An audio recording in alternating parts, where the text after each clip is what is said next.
DNA मित्रों, आज सबसे पहले हम अमेरिका के राष्ट्रपति डोनाल्ड ट्रंप की वैश्विक लूट का विश्लेषण करेंगे जो उन्होंने पूरी दुनिया के साथ की है। ट्रंप बार बार अपने बयान बदलकर दुनिया का कारोबारी और मिडिल ईस्ट के युद्ध का माहौल बदल रहे हैं। कल हमने आपको डीएनए में दिखाया था किस तरह युद्ध खत्म करने का संकेत देकर ट्रंप ने तेल के दामों को घटाया और दुनिया भर के बाजारों के साथ खेला।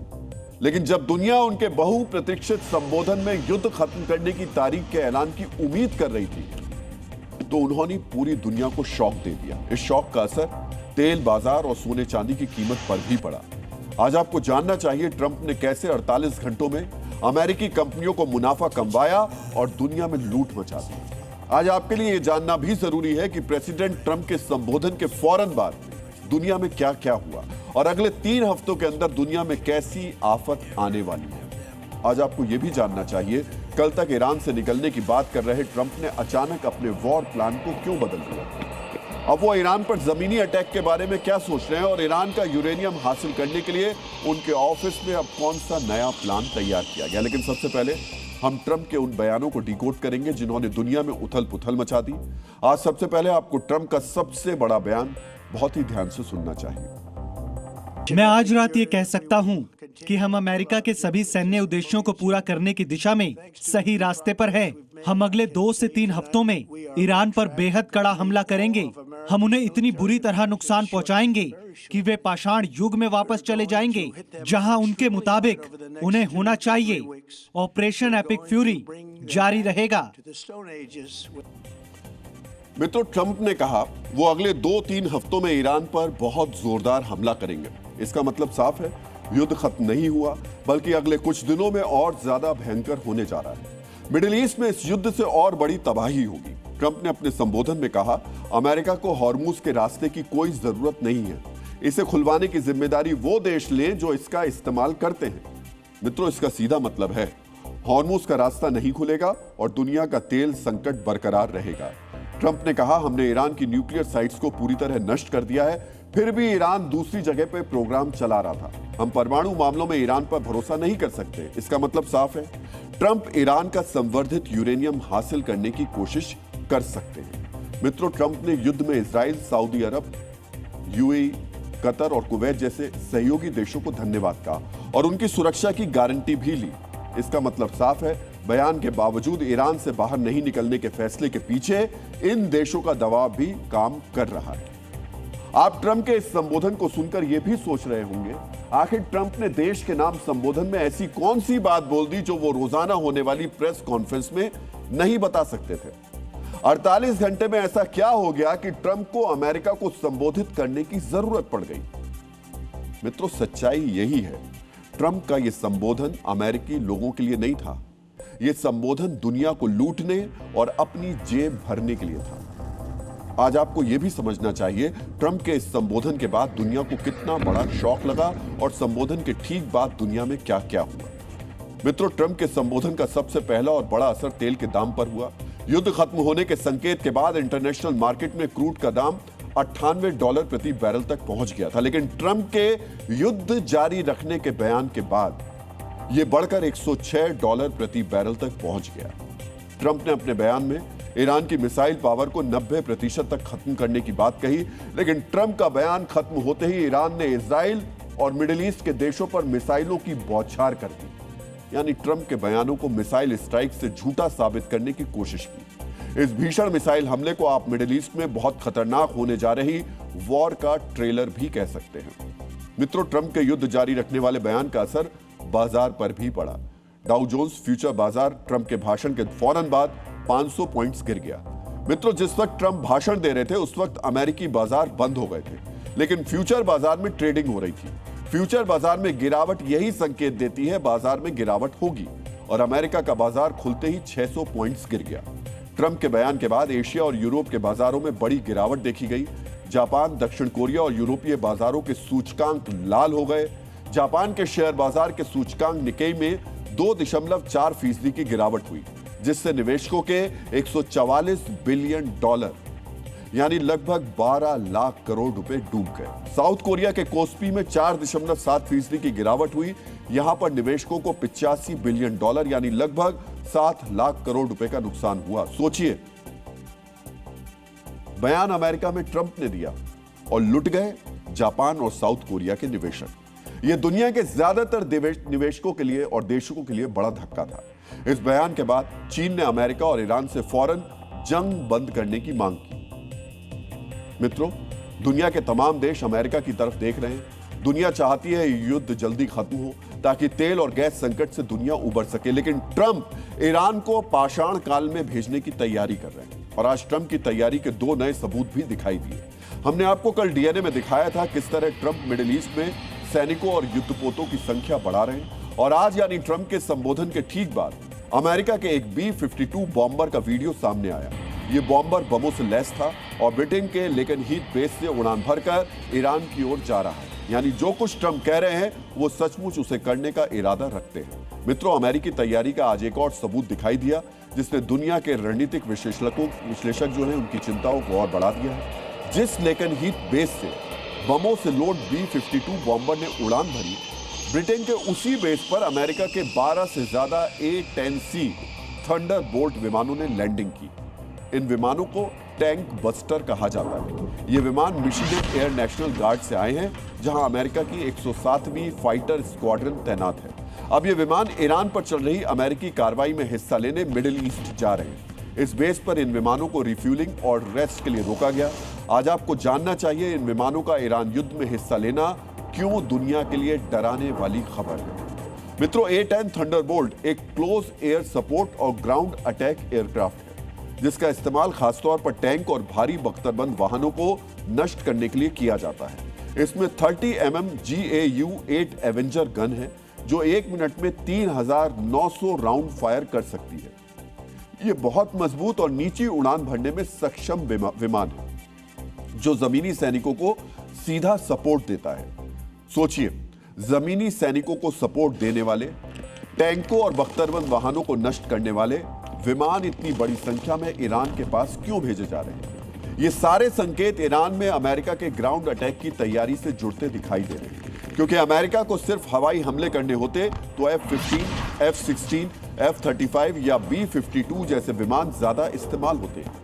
A-10 को इतनी बड़ी संख्या में भेजने का मतलब साफ है, ईरान में अमेरिका ग्राउंड ऑपरेशंस की तैयारी कर रहा है और A-10 विमानों से ईरान में घुसने वाले जमीनी सैनिकों को सपोर्ट दिया जाएगा। मित्रों, दुनिया भर के रणनीतिकार बता रहे हैं अगर अमेरिका ने ईरान में ग्राउंड ऑपरेशन की कोशिश की तो यह जंग सबसे खतरनाक दौर में पहुंच सकती है। फिलहाल पेंटागन की एक रिपोर्ट इस आशंका को और मजबूत कर रही है। मित्रों, अपने संबोधन में ट्रंप ने वादा किया कि वो किसी भी कीमत पर ईरान को परमाणु बम नहीं बनाने देंगे और इसके लिए जरूरी है ईरान के संवर्धित यूरेनियम को हासिल करना। अमेरिका के राष्ट्रपति ने इसके लिए पेंटागन से एक प्लान मांगा था जिसमें कम से कम नुकसान के साथ ईरान से संवर्धित यूरेनियम को निकाल लिया जाए।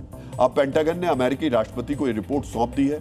आज आपको भी जानना चाहिए पेंटागन ने ईरान से यूरेनियम निकालने का क्या प्लान बनाया है। अमेरिकी मीडिया रिपोर्ट्स के मुताबिक पेंटागन ने राष्ट्रपति डोनाल्ड ट्रंप को एक हाई रिस्क प्लान दिया है जिसमें जोखिम बहुत ज्यादा है। इस प्लान को एक्टिवेट करने के लिए सबसे पहले अमेरिकी सैनिकों को ईरान के अंदर भेजना पड़ेगा, क्योंकि यूरेनियम मलबे में दबा हुआ है। इसलिए अमेरिकी सैनिकों को हवाई जहाज से खुदाई के उपकरण भी ईरान ले जाने होंगे।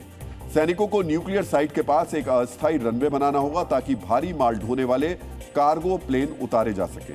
अमेरिकी सैनिक पहले जमीन खोदकर यूरेनियम तक पहुंचेंगे, फिर विशेष सूट पहनकर न्यूक्लियर इंजीनियर इसे सुरक्षित कंटेनर में रखेंगे। इसके बाद इस यूरेनियम को हवाई जहाज से अमेरिका या सुरक्षित जगह ले जाया जाएगा। यह ऑपरेशन कई हफ्तों तक चलेगा जिसमें हजारों सैनिकों की जरूरत पड़ेगी। मित्रों, आज से पहले दुश्मन की जमीन पर पूरी तरह कब्जा किए बगैर इतना खतरनाक ऑपरेशन दुनिया में कहीं भी प्लान नहीं किया गया है। इसमें ईरानी सेना के हमले, भूमिगत साइटों की भूल भुलैया और रेडियो एक्टिव खतरे जैसी चुनौतियां हैं। लेकिन ट्रंप ईरान से किसी भी तरह यूरेनियम छीनना चाहते हैं। अपने संबोधन में उन्होंने इस बात को दोहराया। ईरान अभी भी न्यूक्लियर हथियार बनाने की कोशिश कर रहा है और वो दरवाजे पर खड़ा है। ईरान के न्यूक्लियर साइटों पर सैटेलाइट निगरानी चल रही है। अगर ईरान फिर से कोशिश करेगा तो बहुत जोरदार हमले होंगे। मैं कभी नहीं होने दूंगा कि ऐसे नेता न्यूक्लियर हथियार हासिल करें। मित्रों, सोचिए, ट्रंप किसी भी कीमत पर ईरान से संवर्धित यूरेनियम छीनना चाहते हैं और इसके लिए जहाज से खुदाई की भारी मशीनें लाने की तैयारी है। कुछ मशीनें हेलीकॉप्टर से लटकाकर या पैराशूट से गिराई जाएंगी, साइट पर कोई तैयार एयरफील्ड नहीं होता, इसलिए इंजीनियरिंग टीम को तेजी से अस्थायी रनवे बनाना पड़ेगा।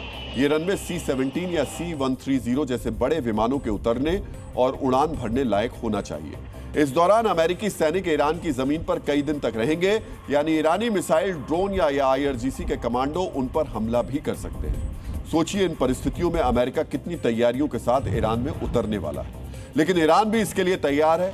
आज आपको ईरानी सेना के commander in chief major general Amir Hatami की बात भी बहुत ध्यान से सुननी चाहिए।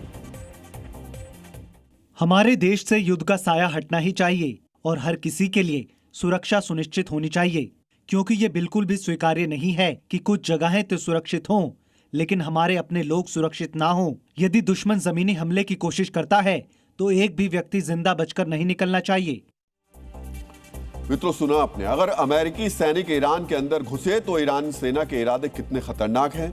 यही वजह है ईरान में ग्राउंड ऑपरेशन की कोशिश बहुत विनाशकारी हो सकती है। इसी कारण एक सर्वे में 66% अमेरिकी नागरिक युद्ध को खत्म करने का समर्थन कर रहे हैं। यह निर्णय ग्राउंड ऑपरेशन में सैनिकों की मौत की आशंका, घरेलू विरोध और युद्ध के कारण बढ़ते तेल दामों के बीच लिया गया। यह बात ईरान भी समझता है।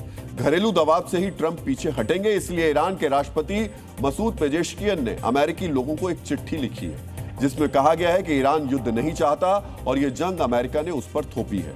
अमेरिकी लोगों के सामने ईरान की छवि खराब करने की कोशिश हो रही है। मित्रों, एक तरफ युद्ध का मोर्चा है जिसमें अमेरिका और ईरान पीछे नहीं हटना चाहते, दूसरी तरफ समंदर में हॉर्मूज का रास्ता है जिसके नहीं खुलने से पूरी दुनिया परेशान है। इस वक्त हॉर्मूज पर लगभग 400 जहाज मौजूद हैं। इनमें से ज्यादातर जहाजों में तेल और गैस लदी हुई है, लेकिन अमेरिकी राष्ट्रपति ने साफ साफ कहा कि जो देश हॉर्मूज का इस्तेमाल करते हैं वो खुद हॉर्मूज को मुक्त करवाएं। हॉर्मूज का रास्ता बंद होना इतना बड़ा संकट है कि दुनिया के 35 देश मिलकर अब इसे खुलवाने के हर विकल्प पर मंथन कर रहे हैं। फिलहाल दुनिया के 35 देशों की यह बैठक जारी है। इस वर्चुअल बैठक में भारत को भी आमंत्रित किया गया है। विदेश सचिव विक्रम मिस्री आज भारत की तरफ से बैठक में हिस्सा ले रहे हैं। इस वार्ता में यूरोपीय देशों के साथ साथ जापान और साउथ कोरिया जैसे एशियाई देश भी शामिल हैं, लेकिन अमेरिका को इस बैठक से बाहर रखा गया है। यानी अब दुनिया अमेरिका के बगैर हॉर्मूज खुलवाने के बारे में सोचने लगी है।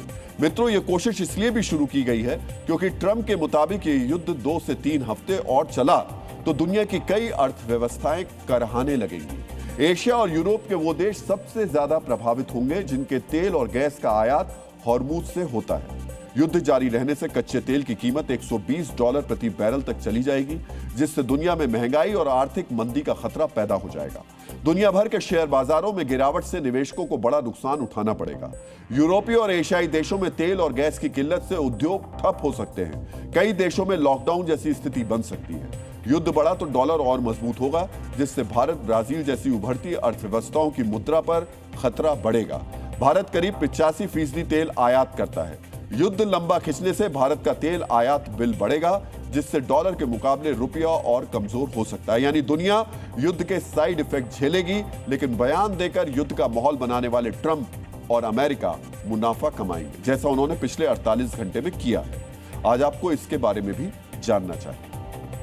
डीएनए मित्रों, ईरान युद्ध के दौरान ट्रंप मिसाइल से भी ज्यादा तेजी से अपने बयान बदलने के लिए कुख्यात हो गए हैं, लेकिन जब तक वो अपना बयान बदलते हैं या नया बयान देते हैं, तब तक न सिर्फ अमेरिका बल्कि दुनिया भर के बाजार में उतार चढ़ाव हो जाता है। ट्रंप के नए बयान के बाद भी यही हुआ। मंगलवार को ट्रंप ने कहा था, हॉर्मूज स्ट्रेट के खुले बिना भी अमेरिका युद्ध समाप्त करने के लिए तैयार है। ट्रंप के इस बयान ने अमेरिकी शेयर बाजारों के लिए संजीवनी का काम किया। युद्ध खत्म होने की उम्मीद में बाजार रॉकेट की रफ्तार से बढ़ने लगा। अमेरिकी निवेशकों ने खूब मुनाफा कमाया। मंगलवार को डाउ जोन्स 1125 पॉइंट्स ऊपर चढ़ गया। अमेरिकी बाजार में यह पिछले एक साल की सबसे बड़ी तेजी थी। बुधवार को भी डाउ जोन्स ने 224 पॉइंट्स का उछाल लिया। इस तरह 2 दिनों में यह करीब 1350 पॉइंट्स बढ़ गया। 2 दिनों को मिलाकर अमेरिकी बाजार के निवेशकों को, अब थोड़ा ध्यान से सुनिएगा, 2 दिन मिलाकर के अमेरिकी निवेशकों को $2 ट्रिलियन का मुनाफा हुआ, यानी 186 लाख करोड़ रुपए का फायदा केवल 2 दिनों में अमेरिका के निवेशकों को हो गया। लेकिन आज ट्रंप के नए बयान के बाद अमेरिकी बाजार खुलते ही भारी गिरावट आई। शुरुआती कारोबार में डाउ जोन्स करीब 600 पॉइंट्स नीचे चला गया। इस तरह 2 दिनों का मुनाफा लगभग आधा रह गया। मित्रों, मुनाफे और नुकसान का यह खेल सिर्फ शेयर बाजार में नहीं हो रहा, तेल के बाजार में भी इसका असर दिखाई दे रहा है। मंगलवार को ट्रंप के बयान के बाद तेल की कीमत $116 प्रति बैरल से गिरकर $98 प्रति बैरल तक पहुंच गई थी। लेकिन जब ट्रंप ने युद्ध जारी रखने का ऐलान किया तो तेल की कीमत में भारी उछाल आ गया। कच्चा तेल $109 पर पहुंच गया। अब तेल के बड़े दामों का फायदा भी अमेरिकी तेल कंपनियां उठाएंगी, जो युद्ध शुरू होने के बाद से $6 बिलियन अतिरिक्त कमा चुकी है। तेल जैसा हाल सोने का भी रहा। अंतर्राष्ट्रीय बाजार से लेकर भारतीय बाजार तक सोने में गिरावट आई। MCX पर सोना 4,500 रुपए की गिरावट के साथ 1.5 लाख के नीचे आ गया, जबकि चांदी 14,000 रुपए की भारी गिरावट के साथ 2,30,000 रुपए पर आ गई। सोचिए, 2 दिनों के भीतर इतना बड़ा उतार चढ़ाव, और इस उतार चढ़ाव के पीछे ट्रंप के 2 अलग अलग बयान। एक में वो शांति का संदेश देते हैं, दूसरे में वो युद्ध जारी रखने की बात करते हैं, यानी अपने बयान का खुद ही खंडन करते हैं। ईरान युद्ध शुरू होने के बाद से ही ट्रंप का ये एक पैटर्न रहा है। किसी दिन वो अचानक युद्ध खत्म करने की बात कर देते हैं, इसके बाद शेयर बाजार तेजी से भागता है और तेल की कीमत गिर जाती है। फिर अचानक वो बम बरसाने की बात करते हैं, जिससे बाजार गिर जाता है और तेल महंगा हो जाता है। मित्रों, उतार चढ़ाव के इस खेल में बाजार के सट्टेबाज अपना फायदा वसूल लेते हैं। आरोप लगते हैं कि अमेरिका में ये सट्टेबाज ट्रंप के करीबी हैं। इन्हें पता होता है कि आज बाजार गिरेगा या बढ़ेगा।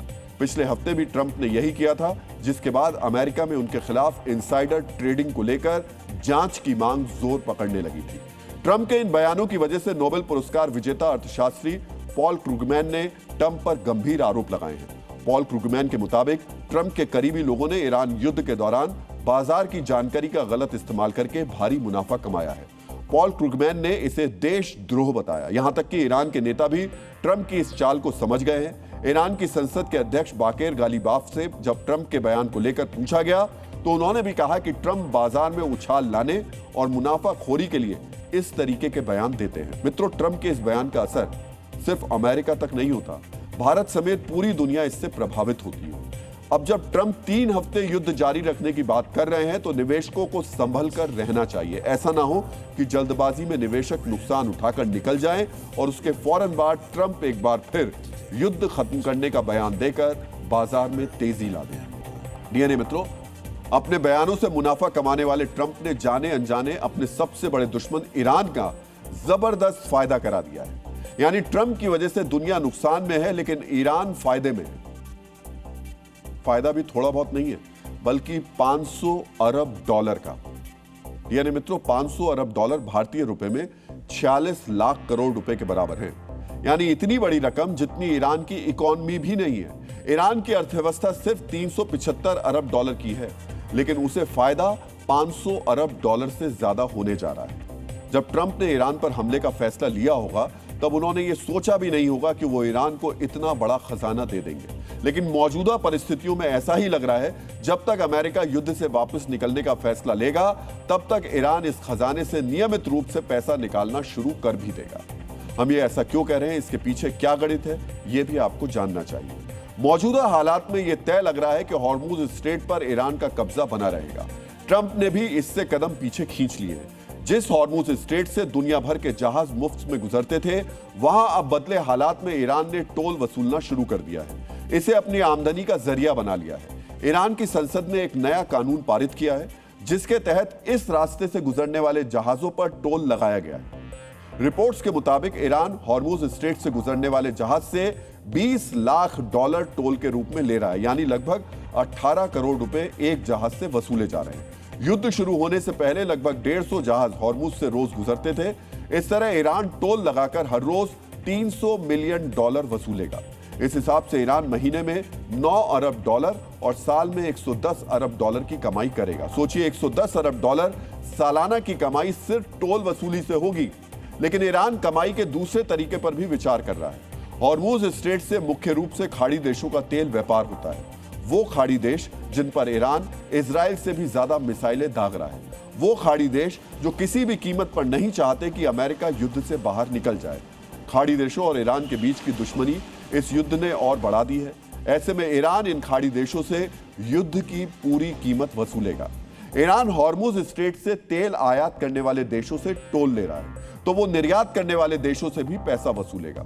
वो खाड़ी देशों के मुनाफे में हिस्सा मांगेगा। यहां आपको यह भी जानना चाहिए कि हॉर्मुज स्ट्रेट के जरिए व्यापार से खाड़ी देशों को कितना फायदा होता है। हॉर्मुज स्ट्रेट के रास्ते खाड़ी देश हर साल तेल के व्यापार से 200 अरब डॉलर का मुनाफा कमाते हैं। दूसरी तरफ कतर को नेचुरल गैस की बिक्री से हर साल 50 अरब डॉलर का फायदा होता है। यानी कुल मिलाकर हॉर्मुज के रास्ते कच्चे तेल और गैस के व्यापार में खाड़ी देशों को 250 अरब डॉलर का फायदा होता है। ईरान हॉर्मुज स्ट्रेट को खोलने के बदले मुनाफे में कितना हिस्सा मांगेगा यह अभी तय नहीं है, लेकिन खाड़ी देशों से ईरान की दुश्मनी को देखते हुए यह 30% से 50% के बीच हो सकता है। मित्रों, मुहावरा है मरता क्या ना करता, यह खाड़ी देशों पर बिल्कुल सटीक बैठता है। खाड़ी देशों को यह हिस्सा देना होगा, क्योंकि हॉर्मुज स्ट्रेट बंद रहने पर उनका सारा मुनाफा मारा जाएगा। सारा फायदा गंवाने से अच्छा होगा कि उसका कुछ हिस्सा बांटकर सौदा कर लिया जाए। अब आपको यह भी जानना चाहिए कि अगर खाड़ी देशों को मुनाफे का 30% हिस्सा देना पड़ा तो हर साल कितनी रकम ईरान को देनी होगी। मित्रों, हम आपको बता चुके हैं कि खाड़ी देशों को हर साल 250 अरब डॉलर का मुनाफा होता है। इसका 30% 75 अरब डॉलर होगा, यानी खाड़ी देशों को हर साल 75 अरब डॉलर ईरान को देने होंगे, तभी वो हॉर्मुज स्ट्रेट के जरिए व्यापार कर पाएंगे। इस तरह टोल के जरिए ईरान को हर साल 110 अरब डॉलर मिलेंगे, जबकि खाड़ी देशों से मुनाफे के हिस्से के रूप में 75 अरब डॉलर मिलेंगे। दोनों मिलाकर हर साल ईरान को 185 अरब डॉलर का लाभ होगा। खाड़ी देश जब तक पाइपलाइन के जरिए व्यापार का दूसरा रास्ता तैयार करेंगे तब तक 3 से 4 साल बीत जाएंगे। अगर 3 साल भी माने तो इस तरह ईरान को 555 अरब डॉलर का फायदा हो जाएगा। मित्रों, ये इस युद्ध की एक बड़ी विडंबना है। जो देश ईरान को तबाह करने निकला था, वही देश अब अनजाने में ईरान को इतिहास का सबसे बड़ा आर्थिक अवसर मुहैया करा रहा है। वो देश जो भारी महंगाई और रियाल की घटती कीमत के बीच इस युद्ध में उतरा था, वो हॉर्मुज स्ट्रेट का इस्तेमाल करके क्षेत्रीय आर्थिक महाशक्ति बन सकता है। हॉर्मुज स्ट्रेट ने ईरान को वो ताकत दे दी है जो कोई परमाणु बम भी नहीं दे सकता था। ईरान के लिए हॉर्मुज पर टोल लगाना कितना बड़ा तोहफा है, इसके लिए आपको एक और आंकड़ा देखना चाहिए। युद्ध की वजह से ईरान 375 अरब डॉलर की जीडीपी को 20% नुकसान का अनुमान है, यानी लगभग 75 अरब डॉलर का नुकसान होगा। लेकिन टोल और मुनाफे की वसूली के जरिए सिर्फ एक साल में ईरान को 185 अरब डॉलर मिल जाएंगे। युद्ध की वजह से ईरान को जो मानवीय नुकसान हुआ है, उसकी भरपाई कभी नहीं हो पाएगी। बुनियादी ढांचा तैयार होने में कई साल लग जाएंगे, लेकिन हॉर्मुज की मेहरबानी से ईरान अपनी अर्थव्यवस्था को नुकसान की भरपाई तुरंत कर लेगा। और यह ट्रंप की देन है, वही ट्रंप जो ईरान का विनाश करने का लक्ष्य लेकर युद्ध में कूदे थे, लेकिन युद्ध शुरू करने से पहले एक बार भी ये नहीं सोचा कि अगर ईरान हॉर्मुज स्ट्रेट को हथियार बना लेगा तो फिर वो क्या करेंगे। ट्रंप ईरान को तबाह करना चाहते हैं, बमबारी से ईरान को पाषाण काल में ले जाना चाहते हैं, लेकिन इस संकट काल में भी ईरान आर्थिक मुनाफा कमा रहा है। ईरान ने, अब हम बात करेंगे अपने देश में चलने वाले प्राइवेट स्कूलों के संगठित लूट के नेटवर्क की। 24 घंटे पहले डीएनए में हमने महंगी किताब के नाम पर पेरेंट्स से हो रही लूट को विस्तार से डिकोड किया था। लूट के खिलाफ हमारा यह अभियान आज भी जारी है। आज हम आपको इस संगठित लूट के अगले चैप्टर से परिचित करवाएंगे। कल हमने आपको बताया था कि कैसे प्राइवेट स्कूलों की मुनाफाखोरी सिस्टम पर भारी है। आज हम आपको बताएंगे इस लूट को एक्सपोज करने के बाद देश भर से क्या प्रतिक्रियाएं आ रही हैं, कैसे देश का सिस्टम जाग गया है, कैसे तमाम राज्य और उनका शिक्षा मंत्रालय हरकत में आ गया है। मित्रों, आज हम आपको यह भी जानकारी देंगे कि इस लूट से बचने के लिए आपके पास क्या अधिकार हैं, आप इस लूट को कैसे रोक सकते हैं, सरकार के कौन से अधिकारी हैं जिनकी जिम्मेदारी है कि वो इस लूट को रोकें। प्राइवेट स्कूलों में सिर्फ महंगी किताब के नाम पर ही लूट नहीं हो रही है, स्कूल यूनिफॉर्म के नाम पर भी अभिभावकों की जेब काटी जा रही है। आप में से बहुत से लोगों ने महंगी स्कूल यूनिफॉर्म के बारे में शिकायत की। आज हम बताएंगे कि कैसे यूनिफॉर्म के लिए पेरेंट्स से मनमानी कीमत वसूली जाती है और इस यूनिफॉर्म वाले ठगी तंत्र का बाजार कितना बड़ा है। लेकिन पहले बात कर लेते हैं किताबों के नाम पर होने वाली ठगी की। अप्रैल के महीने में प्राइवेट स्कूल्स में निजी प्रकाशकों की किताब के नाम पर जो लूट हो रही है, उस पर हमारे विश्लेषण का असर आज देश भर में दिखाई दिया। हमारी खबर और आम आदमी के आक्रोश के असर से सत्ता प्रतिष्ठान में भी हलचल हुई। उत्तर प्रदेश सरकार ने शिक्षा विभाग की टीम बनाकर प्राइवेट स्कूलों पर छापेमारी के निर्देश दिए हैं। मध्य प्रदेश सरकार ने आम लोगों को किताबों के नाम पर हो रही लूट से बचाने के लिए पूरे प्रदेश में किताब मेला लगाने का ऐलान किया है। किताब मेले के जरिए आम लोगों को उचित मूल्य पर किताबें दी जाएंगी। दिल्ली सरकार ने प्राइवेट स्कूलों के लिए निर्देश जारी किया है। प्राइवेट स्कूल छात्रों और अभिभावकों को किताबें और यूनिफॉर्म तय वेंडर से खरीदने के लिए बाध्य नहीं कर सकते हैं।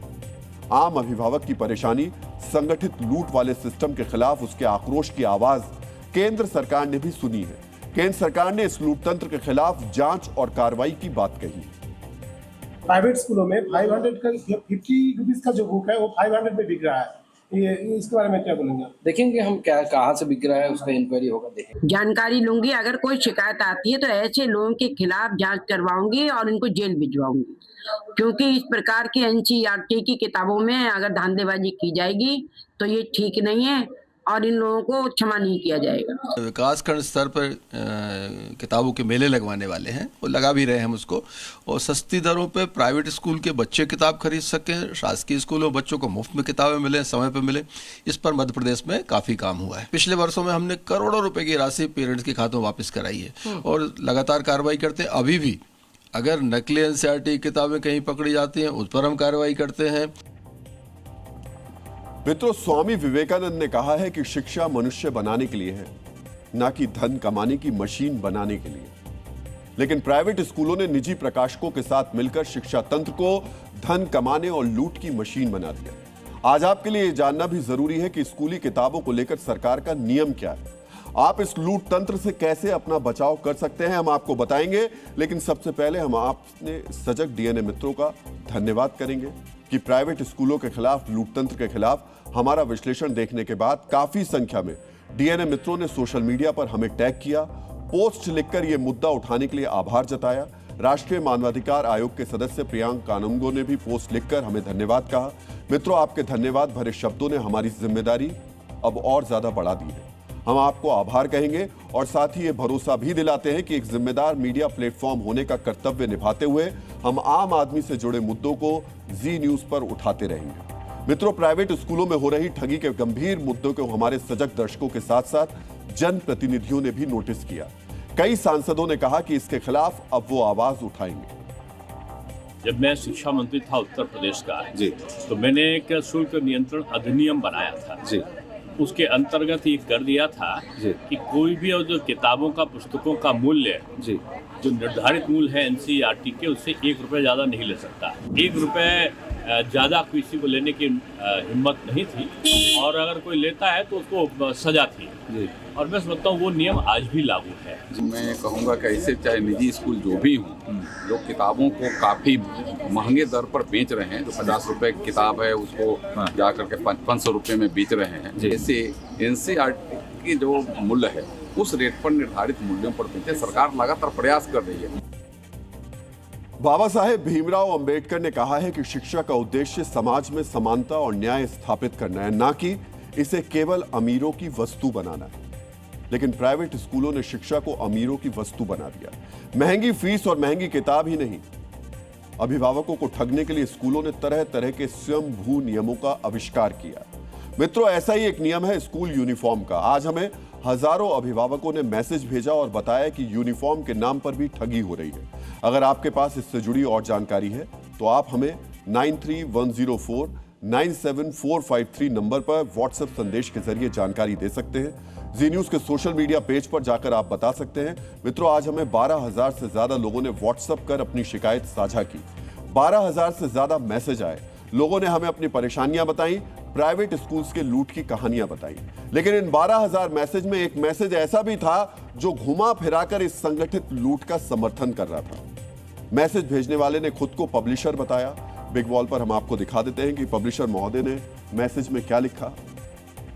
और उन्होंने, ये एक पब्लिशर महोदय का मैसेज है, लिख रहे हैं, सर पब्लिकेशन कंपनी को बंद कराओगे। लास्ट 10 ईयर्स में मार्केट में साइज कम हो गया है। 1,000 लोगों को हमारी कंपनी जॉब देती है, सबको जी टीवी में लगवा दोगे।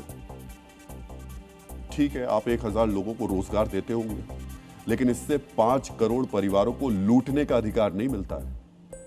जिन 1,000 लोगों को आप रोजगार देते हैं वो मेहनत करते हैं। इन मेहनतकश लोगों को कहीं और काम मिल जाएगा, लेकिन प्रकाशक महोदय, आपको रोजगार देने से ठगी का सर्टिफिकेट नहीं मिल जाता।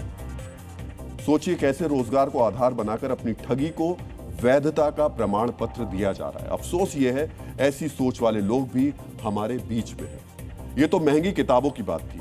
कैसे स्कूल यूनिफॉर्म आपकी जेब तराशने का औजार बन गई है, इस पर हम आपको कल यानी शुक्रवार के डीएन में विस्तार से जानकारी देंगे। लेकिन आज आपको स्कूल यूनिफॉर्म के कारोबार पर एक छोटी सी जानकारी जरूर शेयर कर देते हैं। प्राइवेट स्कूल मैनेजमेंट अभिभावकों को बाध्य करते हैं कि वो किसी खास दुकान से ही यूनिफॉर्म खरीदें।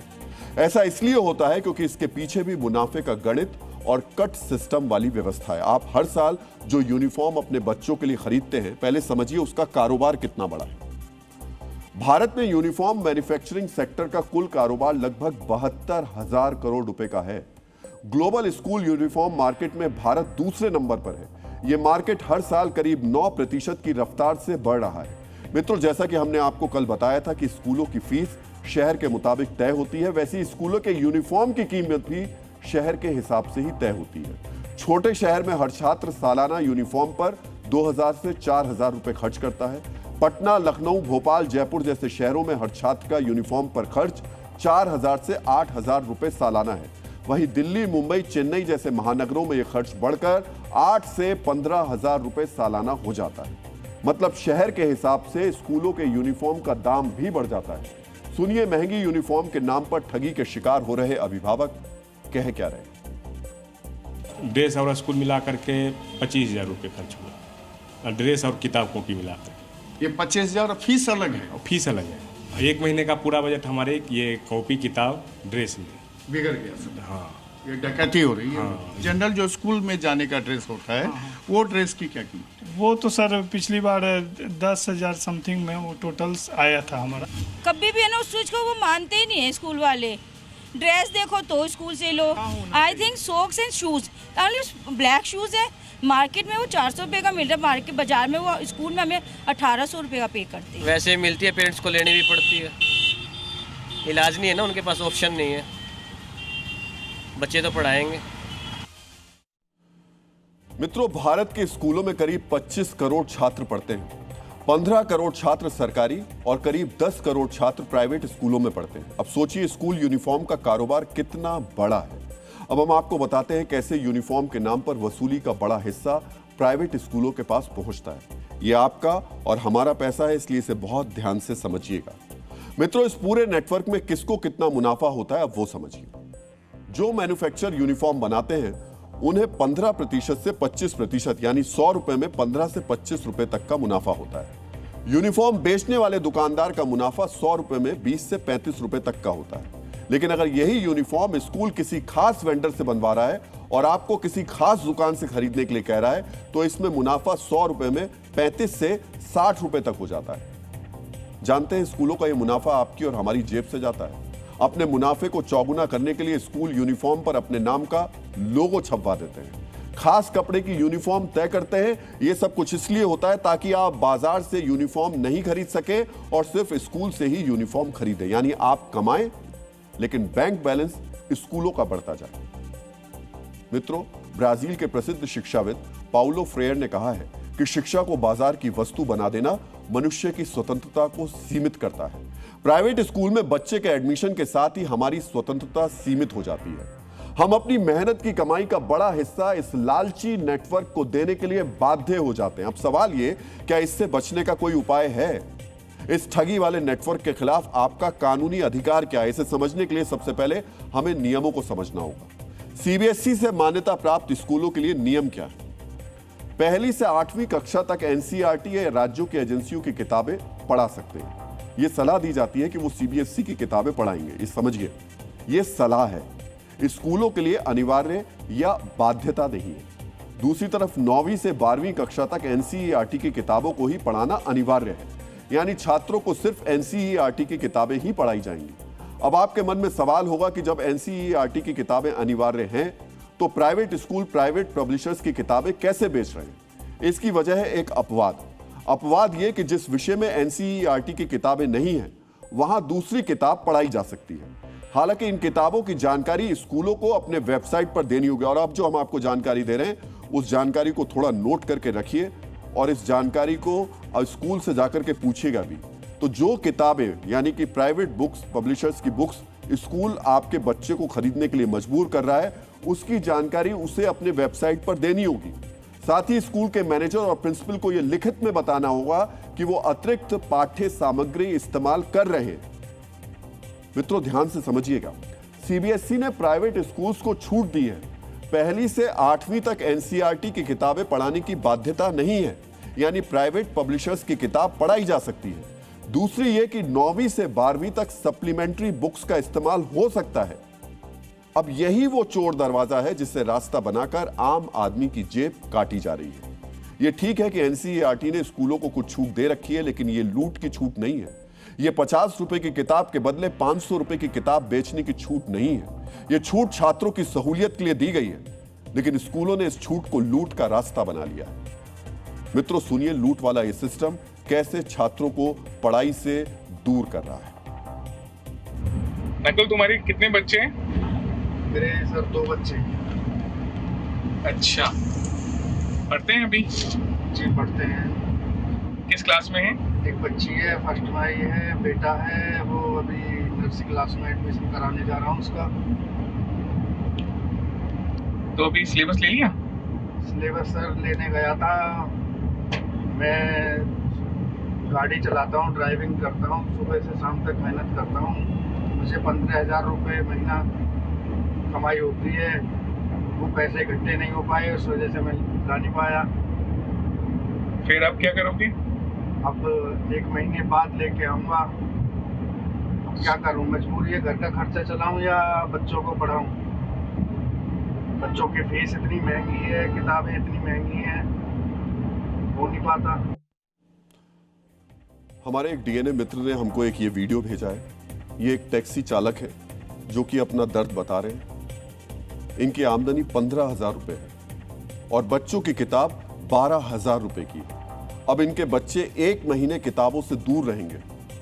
पिता जब घर के दूसरे खर्चों में कटौती कर 12,000 रुपए जुटा लेंगे, तब बच्चों को किताब मिलेगी। ये किसी एक आम आदमी की कहानी नहीं है, ये देश के न जाने कितने लाखों करोड़ों परिवारों का दर्द है। इसलिए जरूरी है इस लूट को रोका जाए। तो आज हम आपको यह भी बताएंगे कि आप इस संगठित लूट को कैसे रोक सकते हैं। आपका अधिकार क्या है। अब हम आपको जो बताने जा रहे हैं उसे बिल्कुल नोट कीजिए, क्योंकि यह जानकारी आपको स्कूलों की मुनाफाखोरी से लड़ने के लिए सशक्त बनाएगी, मजबूत बनाएगी। इस जानकारी के जरिए आप अपनी मेहनत की कमाई को लूटे जाने से बचा सकते हैं। मित्रों, अगर स्कूल जबरन महंगी किताब या यूनिफॉर्म बेच रहा है तो आप सबसे पहले स्कूल के प्रिंसिपल या मैनेजर को लिखित शिकायत दें। उन्हें याद दिलाएं कि जबरन किताब बेचना गलत है। शिकायत की रसीद जरूर लें, जो आप शिकायत देने जा रहे हैं उसकी रिसीविंग जरूर लें। अगर इस शिकायत पर सुनवाई नहीं होती तो जिला शिक्षा अधिकारी या ब्लॉक शिक्षा अधिकारी से शिकायत कर सकते हैं। यूपी जैसे राज्यों में डिस्ट्रिक्ट फी रेगुलेटरी कमेटी भी होती है। आप इस कमेटी में भी शिकायत कर सकते हैं। अपनी शिकायत से जुड़े सभी दस्तावेज अपने पास सुरक्षित रखें। अगर यहां भी आपकी सुनवाई नहीं होती तो राज्य शिक्षा विभाग से शिकायत कर सकते हैं। इसके साथ ही आप state commission for protection of child rights से भी इसकी शिकायत कर सकते हैं। साथ ही आप स्कूल के खिलाफ सीबीएसई से सीधी शिकायत भी कर सकते हैं। सीबीएसई के क्षेत्रीय या केंद्रीय ऑफिस में अपनी शिकायत आप लिखवा सकते हैं। अगर आपकी शिकायत वहां भी नहीं सुनी गई तो आप राष्ट्रीय बाल अधिकार संरक्षण आयोग को शिकायत कर सकते हैं। आप पीएम ग्रीवांस पोर्टल पर अपनी शिकायत भेज सकते हैं। आप स्कूलों की मनमानी के खिलाफ कोर्ट में जनहित याचिका दाखिल कर सकते हैं। दिल्ली हाई कोर्ट ने 2025 में ऐसी ही एक जनहित याचिका पर नोटिस जारी किया था। मित्रों, प्राइवेट स्कूलों के संगठित लूट को रोकने के लिए आपके पास कानूनी रास्ता है। आप इसे अपना सकते हैं, लेकिन हम यहां आपसे ये जरूर कहेंगे कि ठगी किसी एक अभिभावक से नहीं होती है, सभी के साथ होती है। इसलिए शिकायत भी सबको मिलकर करनी चाहिए। अगर आप अकेले शिकायत करेंगे तो स्कूल आपके बच्चों के भविष्य के साथ खिलवाड़ कर सकता है और ये बड़ी स्वाभाविक सी बात है। और इसी वजह से ज्यादातर माता पिता चुपचाप उस पूरे जुल्म सितम को सहते रहते हैं। उनको पता है कि उनके बच्चे का भविष्य दांव पर लग जाएगा अगर वो इसका विरोध करने निकलेंगे। इसलिए सभी अभिभावकों को संगठित होकर अपने अधिकार की रक्षा के लिए कानूनी रास्ता अपनाना चाहिए। तो ये तो बात हो गई अभिभावकों की, लेकिन इसमें बड़ी जिम्मेदारी राज्य सरकारों की आती है। अगर वो तमाम सरकारें, वहां के शिक्षा मंत्री और साथ ही साथ जो अलग अलग हर जिले में बैठाए गए शिक्षा अधिकारी हैं, वो जिम्मेदारी के साथ में कम से कम उस वक्त जब स्कूलों में एडमिशन चल रहा है किताबें खरीदने की प्रक्रिया चल रही है, उन स्कूलों में जाएं, लोगों से बात करें, तो ये जो लूट मची है उस पर काफी हद तक लगाम लग सकती है। हमारी इस खबर के बाद में कम से कम 4 राज्य ऐसे हैं जिन्होंने ये भरोसा दिया है और कार्रवाई की बात की है, लेकिन उम्मीद की जाती है कि ये पूरे देश में होना चाहिए और पूरे देश की जो राज्य सरकारें हैं उन्हें इस पूरे लूट तंत्र पर लगाम लगानी चाहिए। मित्रों, प्राइवेट स्कूलों को सीबीएसई रेगुलेट करती है, इसलिए सीबीएसई का भी कर्तव्य है कि वो प्राइवेट स्कूलों की ठगी से अभिभावकों की रक्षा करे। ये जरूरी है सीबीएसई अपने नियम में संशोधन करे, ये भी बहुत इंपॉर्टेंट है। सीबीएसई के नियम के जिस अपवाद को स्कूलों ने मुनाफे का चोर दरवाजा बनाया है उसे बंद किया जाए। प्राइवेट स्कूलों को यह अच्छे से समझाया जाए कि एनसीईआरटी की किताबें देश के दिग्गज विद्वानों की कमेटी तैयार करती है। अब सबसे बड़ी ताज्जुब की बात है, वो यही बहुत ताज्जुब होता है कि देश के बड़े बड़े स्कॉलर्स जो हैं वो एनसीईआरटी में जाकर के किताबों को तैयार करते हैं। बच्चों को यही किताबें पढ़ाई जाए या फिर उस उच्च दर्जे की किताब प्राइवेट पब्लिशर्स तैयार करें उस तरीके की, तभी उनकी कीमत एनसीईआरटी की किताब से ज्यादा हो। मित्रों, सामान्य सा नियम है, जो ज्यादा योग्य होते हैं उन्हें ज्यादा पैसा मिलता है। एनसीईआरटी का पैनल ज्यादा लोग योग्य लेखकों का होता है, इसलिए प्राइवेट पब्लिशर्स की किताबें इससे महंगी नहीं हो सकती, होनी भी नहीं चाहिए। प्रसिद्ध अमेरिकी सामाजिक कार्यकर्ता मैल्कम एक्स ने कहा है कि शिक्षा भविष्य का पासपोर्ट है, क्योंकि कल उसी का है जो आज इसकी तैयारी करता है। शिक्षा भविष्य का आधार है। मित्रों, यहां यह भी समझना चाहिए कि भविष्य के आधार को मजबूत करने की जिम्मेदारी, जो मैंने कहा था आपसे, राज्य सरकारों पर होती है। अभिभावकों के अधिकारों की रक्षा करने की प्राथमिक जिम्मेदारी राज्य सरकारों की ही है। इसलिए जरूरी है कि जिले में अपनी एसी केबिन में बैठे शिक्षा अधिकारी अप्रैल के महीने में थोड़ा सा बाहर निकलें। आजकल इतनी गर्मी भी नहीं है, अधिकारी महोदय को लू नहीं लग जाएगी। अधिकारी प्राइवेट स्कूलों का निरीक्षण करें और देखें कि कहीं महंगी किताब और महंगी यूनिफॉर्म के नाम पर अभिभावकों को ठगा तो नहीं जा रहा है। सोचिए, हमने खबर दिखाई और उसके बाद से लगातार लोग अपने बिल की जो स्लिप है वो लगातार हमें भेज रहे हैं। ये स्लिप उन अधिकारियों तक क्यों नहीं पहुंच पाती? अगर राज्य सरकार के अधिकारी सिर्फ इतनी सी मेहनत कर लें तो देश के 5 करोड़ परिवारों की मेहनत की कमाई बचेगी और बच्चों को अच्छी शिक्षा भी मिल पाएगी।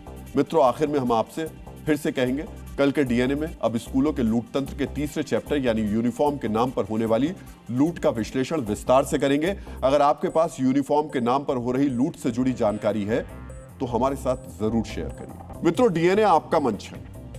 हमारी कोशिश है कि आपके मंच पर आपके हित की बात हो, आपसे जुड़े मुद्दे एड्रेस किए जाएं, उन विषयों पर संवाद हो जो आपसे सीधे जुड़े हैं। और सोमवार को हम एक ऐसी ही खबर का विश्लेषण करने वाले हैं, एक ऐसा खुलासा करने वाले हैं जो सीधे आपसे जुड़ा हुआ है, जो देश के 140 करोड़ लोगों से जुड़ा हुआ है। मित्रों, लूट सिर्फ संपत्ति या पैसे की नहीं होती है, व्यवस्था की भी होती है और व्यवस्था की लूट सबसे खतरनाक होती है।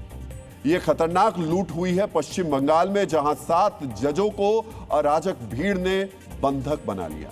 ध्यान से सुनिएगा, पश्चिम बंगाल के मालदा में उग्र भीड़ ने एसआईआर के काम में लगे 7 जजों को पूरे 9 घंटे तक बंधक बनाकर रखा। रात के 12 बजे तक 7 जज, जिसमें 3 महिलाएं थीं, एक दफ्तर के अंदर बंद थे और बाहर हजारों लोगों की बेलगाम भीड़ कुछ भी करने को तैयार थी। मतलब आप जो फिल्मों में देखते हैं, बिल्कुल वैसा ही डरावना दृश्य था। सुप्रीम कोर्ट के मुख्य न्यायाधीश रात 2 बजे तक इस फिक्र में जाग रहे थे कि इन 7 जजों की जान कैसे बचेगी। चीफ जस्टिस ने साफ साफ कहा वो जानते हैं कि उपद्रवी कौन थे। मित्रों, सोचिए, ये कितनी भयानक स्थिति है कि जजों को भी बंधक बनाया जाने लगा। चुनाव आयोग पर पहले से ही अविश्वास था, इसलिए अब हम अविश्वास की शय पर खड़ी उस अराजक भीड़ का डीएनए टेस्ट करेंगे जो सरेआम व्यवस्था को लूटती रही, जजों को बंधक बनाए रखती है और पुलिस लाचार बनी रहती है। मित्रों, जिन जजों के साथ ऐसी घटना हुई उनकी संवैधानिक शक्ति कितनी है, सबसे पहले उसके बारे में आपको कुछ जानकारी देना चाहेंगे। गृह मंत्रालय जो वरीयता सूची जारी करता है उसके मुताबिक डिस्ट्रिक्ट जज और सेशन जज को 23वें रैंक पर रखा गया है। ये किसी राज्य के चीफ सेक्रेटरी और लोकसभा राज्यसभा के सेक्रेटरी जनरल के बराबर होते हैं। ये सीबीआई डायरेक्टर, ईडी के डायरेक्टर और डीआईजी, डीएम, एसपी से ऊपर होते हैं। सोचिए कितनी पावर होती है इनके पास, फिर भी अराजक भीड़ ने इन्हें बंधक बना लिया। मित्रों, ऐसी व्यवस्थाहीन स्थिति क्यों बनी, अब उसे समझिए। मालदा के माताबारी में 2,10,000 वोटर हैं, जिनमें से करीब 42,000 वोटर के नाम वोटर लिस्ट से कट चुके हैं। मतदाता सूची से नाम कटने के विरोध में मालदा में 2 दिनों से प्रदर्शन हो रहा है। कल भी लोगों ने विरोध प्रदर्शन किया और आज भी लोग सड़क पर उतर गए। आज बीएसएफ कैंप के बाहर और नेशनल हाईवे पर प्रदर्शन किया गया, लेकिन कल के प्रदर्शन के दौरान अराजक भीड़ ने उन जजों को बंधक बना लिया जो एसआईआर प्रक्रिया में लगे हुए हैं। आपको बताना चाहेंगे कि सुप्रीम कोर्ट के आदेश पर एसआईआर प्रक्रिया पूरा करने में जजों की ड्यूटी भी लगाई गई है। कल दोपहर 2 बजे के आसपास 7 जज जो इलेक्शन ऑब्जर्वर हैं, वो मालदा के मातावारी के वीडियो ऑफिस में पहुंचे। इलेक्शन ऑब्जर्वर के ऑफिस पहुंचने की सूचना मिलते ही हजारों की संख्या में लोग बाहर आकर जमा हो गए। उग्र भीड़ ने बीडीओ ऑफिस को चारों ओर से घेर लिया। अंदर जो अधिकारी थे उन्हें बाहर निकलने ही नहीं दिया। डीएम और एसपी को सूचना भी दी गई, लेकिन वो उन 7 न्यायिक अधिकारियों को बाहर निकालने के लिए बीडीओ ऑफिस नहीं पहुंचे। देर रात 12 बजे के आसपास पुलिस की एक टुकड़ी और सीआरपीएफ की एक टीम पहुंची, तब जाकर उन्हें बाहर निकाला जा सका। पुलिस सुरक्षा में जजों को बाहर ले जाया गया। इस दौरान भी रास्ते में बैरिकेडिंग कर उन्हें रोकने की कोशिश की गई। जिस गाड़ी से न्यायिक अधिकारियों को बाहर निकाला गया, उस गाड़ी पर प्रदर्शनकारियों ने ईंट से हमला किया, गाड़ी के शीशे भी तोड़ दिए। सोचिए यह स्थिति कितनी भयानक है। हो सकता है कि वैध दस्तावेज होने के बावजूद कुछ लोगों के नाम मतदाता सूची में ना हो, लेकिन इसका मतलब यह नहीं कि जज लेवल के अधिकारियों को आप बंधक बना लें, उन पर हमला करें। ऐसी अराजक भीड़ को कौन बताएगा कि उनकी समस्या के समाधान के लिए कानून है, संविधान है, अदालत है, वो उस रास्ते से अपना अधिकार हासिल कर सकते हैं। लेकिन 7 जजों को कैसे 9-9 घंटे तक बंधक बनाकर रख सकते हैं, उनमें भी 3 महिला जजों को। सोचिए उनके लिए वो कितना डरावना पल रहा होगा। मित्रों, जिन जजों को अराजक भीड़ ने आधी रात तक बंधक बनाकर रखा, उसमें एडिशनल डिस्ट्रिक्ट जज से लेकर जूनियर डिवीजन तक के जज हैं। बीएनएस की धारा 9 के तहत जिला न्यायाधीश किसी भी जगह पर अपना कोर्ट लगा सकते हैं। इस एसआईआर प्रक्रिया में इन्हें विशेष रूप से अलग अलग जिलों में कैंप लगाकर काम करने का अधिकार दिया गया और सुप्रीम कोर्ट ने सुनिश्चित किया कि ये जहां भी काम करें, उनके फैसले को अदालत का फैसला माना जाए। इसलिए मित्रों, जजों के साथ जो हुआ वो सुप्रीम कोर्ट की अवमानना भी है। आपको याद होगा, इसी पश्चिम बंगाल के संदेश खाली में ईडी के अधिकारियों को बंधक बनाकर उन पर हमला किया गया। 2024 में एक घटना हुई जब एक अपराधी के ठिकाने पर ईडी की छापेमारी के लिए अधिकारी गए तो भीड़ ने अटैक कर दिया। इस बार जजों को ही निशाना बनाया गया। सोचिए, क्या आप बंगाल जाने के लिए किसी अधिकारी को किसी परमिट की आवश्यकता होगी? क्या कोई सरकारी अधिकारी शीर्ष स्तर की सुरक्षा लेकर पश्चिम बंगाल में काम करने जाएगा? मित्रों, ये बहुत गंभीर सवाल है, क्योंकि जब इन जजों को बंधक बनाया गया तब उन्हें बाहर निकालने के लिए डीएम, एसपी कोई नहीं पहुंचा। लेकिन 9 घंटे तक जो घटनाक्रम हुआ उस पर अदालत की नजर थी, इसीलिए उस पर सुप्रीम कोर्ट ने आज स्वतः संज्ञान लिया। Chief justice Suryakant, justice Joy Mallya Bagchi और जस्टिस विपुल एम पंचोली की बेंच ने इस पर सुनवाई की। बेंच ने राज्य के गृह सचिव, डीजीपी और अन्य अधिकारियों से उनकी निष्क्रियता पर जवाब मांगा। आज जब कोर्ट में सुनवाई हुई तो राज्य सरकार की ओर से पेश वकील मेनका गुरुस्वामी ने कहा, यह गैर राजनीतिक विरोध प्रदर्शन था। इस पर चीफ जस्टिस ने कहा, हम इसे राजनीतिक नहीं बनाना चाहते। रात 11 बजे तक कलेक्टर वहां मौजूद नहीं थे। मुझे रात में मौखिक रूप से आदेश देना पड़ा। न्यायिक अधिकारियों को खाना और पानी तक नहीं लेने दिया गया। इसके बाद पश्चिम बंगाल के एडवोकेट जनरल ने कहा, हम सभी जानते हैं कि न्यायिक अधिकारियों की रक्षा की जानी चाहिए, लेकिन चुनाव आयोग को विरोधी के रूप में कार्य नहीं करना चाहिए। इस पर चीफ जस्टिस बेहद नाराज हुए। उन्होंने कहा, मिस्टर एडवोकेट जनरल, अब आप हमें मजबूर कर रहे हैं। दुर्भाग्य से आपके राज्य में आप में से हर कोई राजनीतिक भाषा बोलता है। यह सबसे दुर्भाग्यपूर्ण बात है। हमने कभी इतना बटा हुआ राज्य नहीं देखा। यहां तक कि अदालती आदेशों के पालन में भी राजनीति झलकती है। क्या आपको लगता है कि हमें नहीं पता कि उपद्रवी कौन है? कम से कम मैं रात 2 बजे तक सब कुछ मॉनिटर कर रहा था। अगर विरोध अराजनीतिक है तो राजनीतिक नेता क्या कर रहे थे? क्या यह उनका कर्तव्य नहीं था कि वो मौके पर पहुंचे और देखें कि क्या हो रहा है? मित्रों, विद्वानों ने कहा है कि संस्थाएं किसी व्यक्ति की नहीं, राष्ट्र की संपत्ति होती है। उन पर अविश्वास करना ही अपने ही घर की नींव को कमजोर करने जैसा है। एसआईआर के बहाने पश्चिम बंगाल में अराजक भीड़ ने जो किया वो लोकतंत्र की नींव को कमजोर करने की कोशिश ही है। और शर्मनाक बात यह है कि अराजक भीड़ ने जजों को भी नहीं छोड़ा।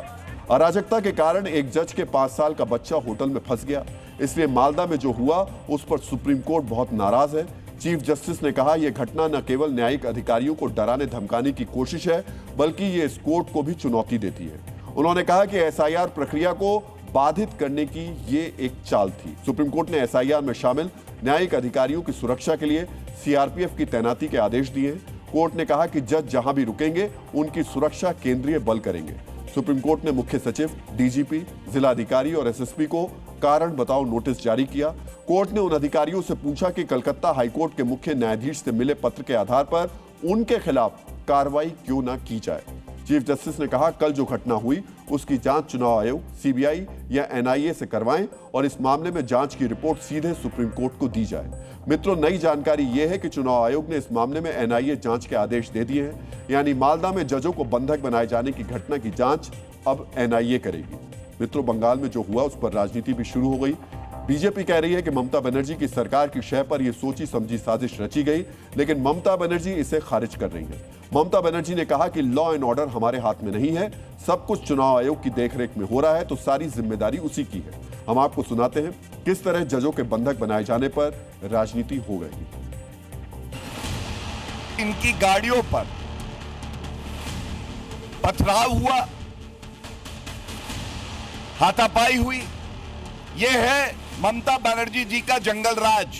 देखिए, जो सिचुएशन है इसके रिस्पॉन्सिबिलिटी है इलेक्शन कमीशन का। नाम कौन बात दिया? Election commission.